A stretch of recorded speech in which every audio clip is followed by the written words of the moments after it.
7ম নম্বর বিষয় হচ্ছে আরাফার দিনে সিয়াম পালন করা। যারা হাজিগণ আরাফার দিনে 9 জিলহজ হজ করতে আরাফার ময়দানে অবস্থান করেন, তাদের জন্য কিন্তু কোনো সিয়াম নেই। কিন্তু যারা আমরা বিভিন্ন দেশে অবস্থান করি, তাদেরকে আরাফার দিনে সিয়াম পালন করতে হবে।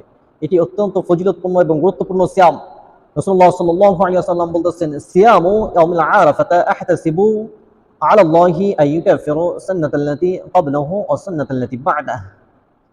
আমি আশা করি, কে বলছেন? আল্লাহর হাবিব সাল্লাল্লাহু আলাইহি ওয়াসাল্লাম বলছেন, আমি আশা করি আরাফার দিনের সিয়াম পূর্ববর্তী 1 বছর এবং পরবর্তী 1 বছরের জন্য কাফফারা। আরাফার দিনের সিয়াম পূর্ববর্তী 1 বছর এবং পরবর্তী 1 বছরের জন্য কাফফারা স্বরূপ রাসূলুল্লাহ সাল্লাল্লাহু আলাইহি ওয়াসাল্লাম বলতেছেন। তাহলে আমাদেরকে এই দিনের সিয়াম পালন করার দরকার আছে না নাই? অবশ্যই আছে। কিন্তু কথা হচ্ছে, বাংলাদেশে আরাফার দিন কবে, এই নিয়ে আলেমদের মধ্যে মতপার্থক্য, মতভেদ আছে না নাই?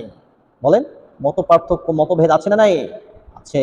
একদল আলেমরা বলেন, যেদিন হাজিগণ আরাফার ময়দানে অবস্থান করবেন সেই দিনই আরাফার দিন, সেই দিনে রোজা রাখতে হবে।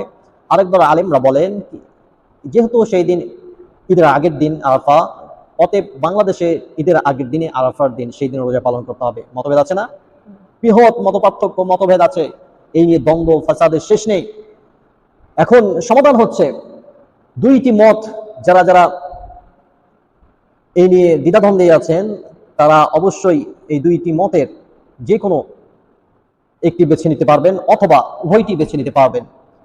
যারা আমরা দ্বিধাদ্বন্দ্বে আছি তারা অবশ্যই 8 তারিখ এবং 9 তারিখ 2 দিন রোজা রাখবো। তাহলে কি হবে? তাহলে যারা মনে করেন ইয়াউমুল আরাফাতে যেদিন হাজিরা অবস্থান করেন সেই দিনই ইয়াউমুল আরাফা, সেই দিন বাংলাদেশের 8 তারিখ, ঠিক কিনা?